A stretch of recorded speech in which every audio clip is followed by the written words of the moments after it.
This one night, 50 called me up, and they got him on the phone. Me and him was just talking. We was talking about old time shit. Sit down with Black Hands, sit down with with Puff kids, the whole Puff situation, and this documentary that he's going to be. Diddy really screwed up, and I'm not referring to his criminal trial, which has him sitting in prison right now, but it has to do with something that happened right before he got arrested. If you've seen the Netflix documentary about Diddy, Diddy The Reckoning, which 50 Cent produced, there's some footage there that had never been seen before. This is a photographer that Diddy hired to follow him around and document his life. That footage ended up going to 50 Cent. And maybe that's what Snoop went through, I don't know. But let the people know, because it was too early back then. Pac just had died. When the documentary Sean Combs, The Reckoning, dropped, most viewers expected the conversation to stay locked on one explosive storyline. But it didn't. Almost instantly, the spotlight shifted as online whispers of silenced voices, behind-the-scenes pressure, and shocking moments allegedly cut from the final film began to surface. Social media poured fuel on the fire, twisting old clips and half-remembered statements into dramatic new narratives. But when you strip away the hype and emotion, the reality appears far less sensational and far more rooted in exaggeration than in proven facts. In this video, we cut through the chaos to uncover what was truly said, what actually made it into the documentary, what was left out, and which claims have been confirmed, debunked, or are still under investigation. Check out this audio from Suge Knight. It's from his podcast with Dave Mays, and he's speaking on, Tupac and Snoop being cool, and how, after Tupac got killed, Snoop started hanging out with Diddy. And, he also speaks on how, Snoop, he did the Steve Harvey show with Diddy after Tupac got killed. Check this out. Okay. Let's download right now. Then you look at the scenario how everybody used Pac to make their stuff famous or make their project better. You got people who use their songs for Pac and tell them how much they love Pac, but they do songs for Puffy. You got Steve Harvey, old bitch ass. This motherfucker telling, well, Pac, according to everybody else, he brings Snoop and Puffy on there and say, these are dudes who's running this in the East Coast, West Coast. What's up, Snoop? What's up, huh? Hey, whoa, wait a minute, fellas here, hold on. I know all about this East Coast, West Coast rivalry thing here, but we in Chicago now.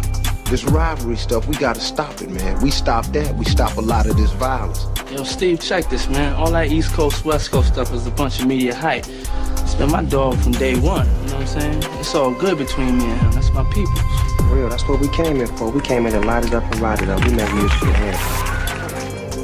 Now, Pac, if you love Pac so much, how you with the motherfucker that everybody say got something to do with the first get down that happened to Pac in New York, then the second one. What you think about Suge comments? And I never asked you this before, but did you have an issue with Snoop hanging out with Diddy after Tupac got killed?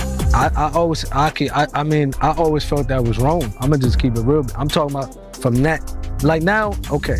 You know what I mean? I'm 46, Snoop probably early 50s. If he figured out now, he might go by the opinion like, okay, Puffy had nothing to do with Pac. We grown now. If he wanna be his friend, no problem. But back then, that was just awkward. You know what I mean? And the reason why it was awkward to me that I never even like it because you knew how Pac felt about this individual. You know what I mean? Even if you don't agree with him, you probably could have said, you know what, I probably ain't gonna come out, publicly with this because until things clear up. So I really know I could be certain that, they didn't have nothing to do with Pac. But it's like, it was no, okay, it is what it is. So that I never really respected that back then. So you had an issue with it, you didn't like it? Never really liked it. It just was a strange look because you was Pac boy. You know what I mean? Puffy, it's clear they had some issues with Pac. And Pac died and all of a sudden you chilling with Puffy. Back then it just, okay, now you can say what you want. You go all grandfathers, I guess. You know what I mean? That's different now. But back then I think it was weird, it was tasteless. You know what I mean? It didn't seem like you really had that much love for Pac. You could have just, you know what I mean? Unless he pressure them or like question Puffy, like, yo, what's up with this? What's up with that? Then you could say, you know what I mean? No. Snoop Dogg's name suddenly began circulating online alongside some of the most serious accusations imaginable. Despite the fact that he was never referenced in any court filings, indictments, or federal charges connected to Sean Diddy Combs' case, what fueled the speculation wasn't evidence, but proximity. His long career in the same industry, overlapping timelines, and shared circles were reshaped into something suspicious.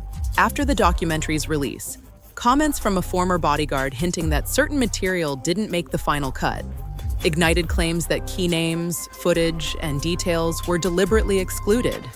From there, rumor pages ran wild, recycling old clips, jailhouse interviews, and unverified stories to blur exposure into implication. In reality, none of it proves wrongdoing, only that he operated in the same music world at the same time. So, like, I believe somebody mentioned that they seen a video with me and the dude Prodigy or one of the dudes from My Deep, as if I was with, they don't know the backdrop of that. I went to his hotel room ready to fight. Like, bro, I'll fight everybody in that room one-on-one. Even if I lose, it doesn't matter. The Outlaws was with me. My homie Tiny, the Mexican homie, was with me. I didn't go there and say, let me get in a video with these guys. I went there knocking on their door, doom, doom, doom, tell them dudes to come out. What's up with y'all? What's up with you and Pop? You got a problem with Pop? Because we could just fight like man to man, face to face, and then shake hands. That was my approach with them. But when they told me they didn't have no problem, I don't mind being with you. You know what I mean? I don't mind shaking your hand because they told me they had love for Pop. So that's different, you know what I mean? If he come out and say, well, I already, I questioned Puffy about it. I believe that he didn't, he loved Pop. That's my opinion. I can move the way I want to move. So when people try to, I noticed somebody, I think on your page do that. Well, Napoleon was in the video with Mobb Deep. They don't know how I got in that video with Mobb Deep, you know what I mean? I pulled up on him but I'm the type of person, I've never been a bully type of person. You know what I mean? If I talk to a person like a man and they tell me face to face, look, I got love for Pop, I'm comfortable to know if I can look in their eyes and if I believe what they said, I have the right to say, okay, no problem, I believe you. You know what I mean? And maybe that's what that's what Snoop went through, I don't know. But let the people know, because it was too early back then. Pop just had died. You know what I mean? Like, he had the right to say, the reason why I'm rolling with Puffy, I questioned him about my homie, he gave me this answer.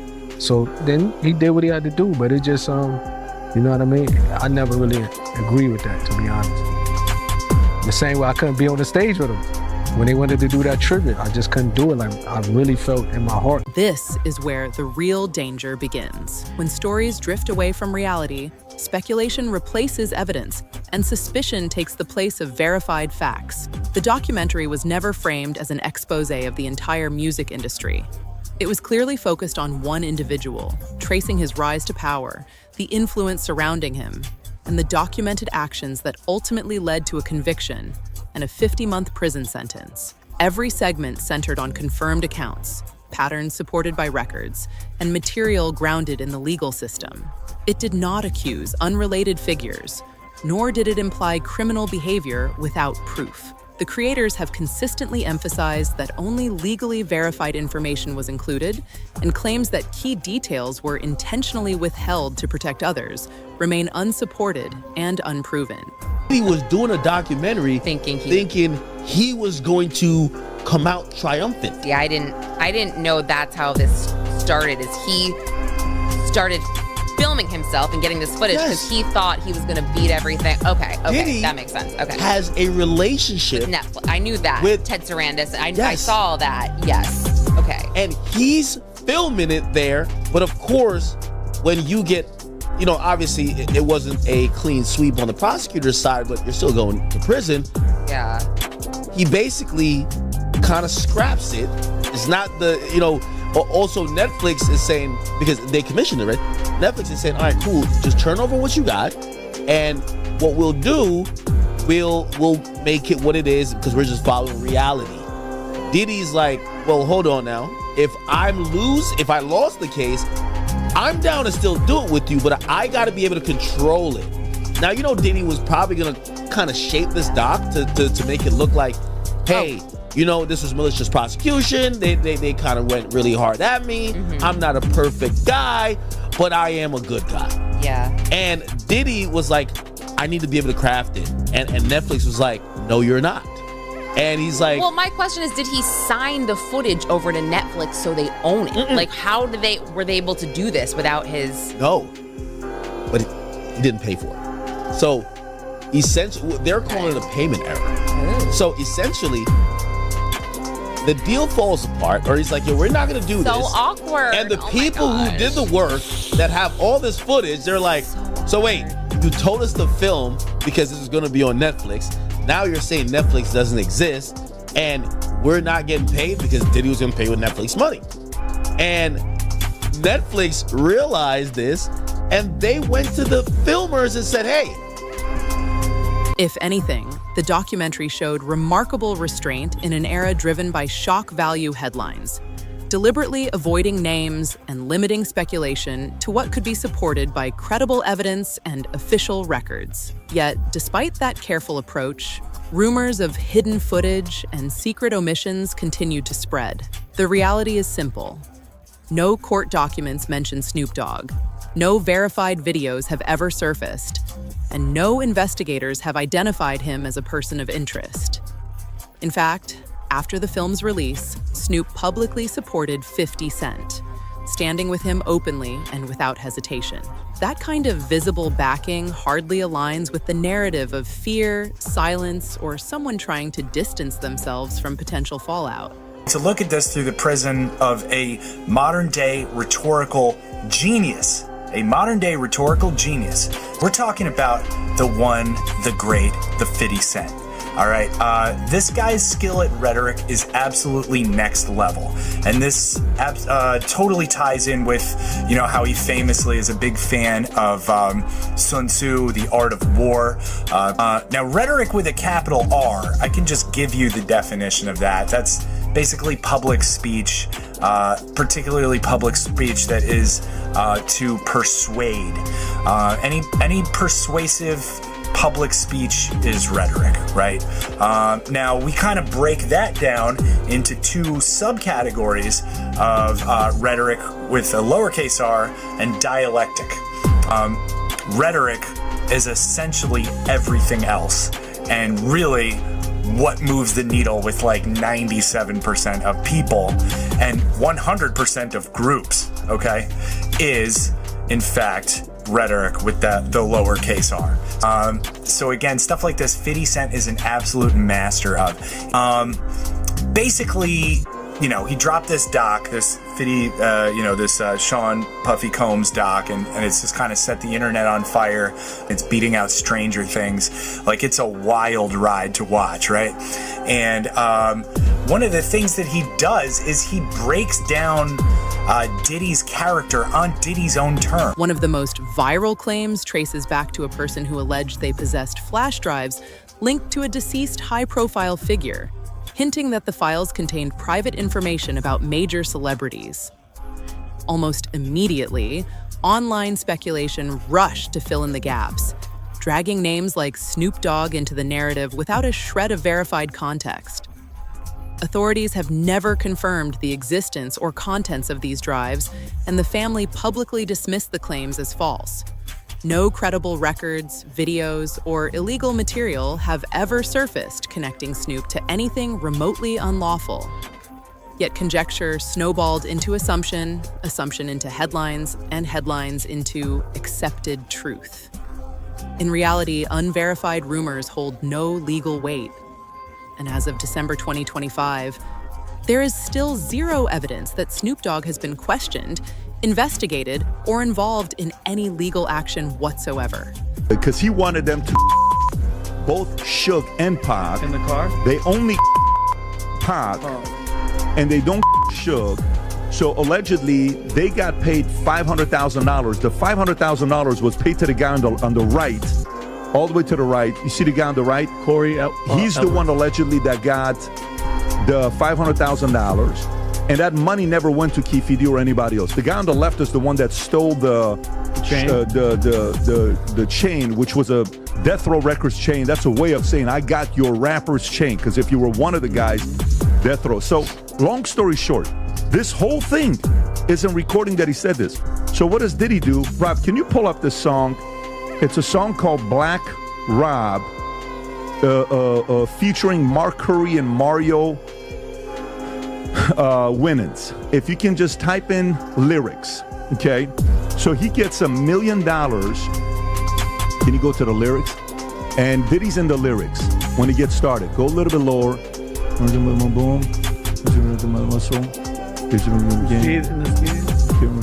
Can you type in the word in there, Rob? Nice guy. Type Control F, nice guy. Okay, right there. Look at it. It's 1999. No more Mr. Nice Guy. Been nice too long. I'm just going to start making y'all disappear. Man, first I'm going to take your records off the radio. Then I'm going to erase your social security number. Take your birth certificate out flies. I'm going to do your whole effing family. Ain't nothing but mercy. And then, by the way, in the lyrics, he says, I'll drop $1 million on your head to erase you. Can you type in, I'll drop $1 million, just put Control F. Just go to Google and type this out. I'll drop $1 million on your head. I'll drop $1 million on your head and just put Diddy next to it. Right there. See, it says Black Rob. What song came up? I'll drop $1 million on your head. Erase you and your whole family, biatch. Wow. He's saying it in the song on what he did to get rid of. Over the years, Suge Knight has repeatedly pointed fingers at Snoop Dogg, reviving claims that trace back to the tragic death of Tupac Shakur. Each time the industry faces renewed scrutiny, those same accusations resurface. Despite the fact that they are decades old and have never been substantiated. Most were made during sensational prison interviews that drew attention for their controversy, rather than credibility. Snoop has consistently denied every allegation, describing them as false narratives fueled by personal grudges and long-standing rivalries. Most importantly, after years of investigation, law enforcement has never charged or even named Snoop Dogg as a suspect in Tupac's murder, underscoring just how unsupported these claims truly are. Being out there and allowing Misa to come out there to make money, however she was doing it, to feed her family. He vowed down that it's like, yo, I ain't never f***ing with her again, and I ain't never f***ing with him again. Puff and Suge had a conversation behind the House of Blues about was we all right, and Tupac was alive. Tupac wasn't dead. So if it was a war, Suge ain't having no conversation with Puff about we good. I know he could be doing the Hoboken hustle, trying to fool a brother. But had he killed my man or some like that, I wouldn't have no conversation with Puff. I'd been like, yo, you know what y'all niggas done? You know what happened? And it wasn't no conversation like that, brother. It wasn't no conversation whereas that, Suge made Puff feel like I'm gonna get you a payback for what happened to Jake. This was more so that Puff, for whatever reason, Suge, for whatever reason, he was mad at Puff. And Puff, for whatever reason he was mad at Suge, it was between them two. It wasn't no whole East Coast wanted the West Coast dead, and the West Coast wanted East Coast to dead, because they still was going out, still chilling, still at places with each other. It was Bad Boy, and it was Death Row. It was no East Coast and no West Coast. West Coast dudes were still coming out on the East Coast getting love. East Coast niggas was still going out on the West Coast getting love. It was Bad Boy versus Death Row. And that's what it was, bro. And it was because of the two CEOs. But Suge tried to straighten it out. I gotta get at the Suge. The Death Row East Coast, the Death Row East was going to bring in Eric B. It was going to bring in Big D. And those brothers was from the East Coast. So now, they was looking for a representative to come to the meeting from Bad Boy so they could straighten out the between Pac and Big and Death Row and Bad Boy. And Puff is the one who refused. Puff is the one to refuse to send a representative or either come himself. And got mad at Zip and them because they were in the Mirage on 57th Street partying with Suge Knight. Got mad at them. And Zip hung up the phone on him behind that. Online narratives often blur the line between repetition and proof, where constant exposure can make unverified claims feel credible. That psychological effect is powerful, and it's frequently exploited. The long-standing tension between Suge Knight and Snoop Dogg is rooted in well-documented financial disputes, personal conflicts, and very public fallout. That history alone should invite careful scrutiny, not blind acceptance. Simply recycling the same accusations today does not strengthen them or grant them legitimacy. It only amplifies the noise, distorts context, and allows misinformation to echo louder than the facts themselves. Oh, I don't know where you get all the extras from when they had a conversation at the hospital and all that. That's absolutely not true. Say less, if you know what I mean. But instead of just saying less, since I've been in here, Snoop and other people been having people trying to bail the guy out, Keefy D, because he talking too much. Raging them trying to do stuff for Puffy because they say he talking too much. They even had somebody talk to me and say, hey, you can help him get free. I said, look, I don't have nothing to do with none of that, and I'm not leaving prison to go to Nobody County Jail. To the point they were saying, well, you can't leave and sacrifice a little bit in the county jail to stop that black man from getting life?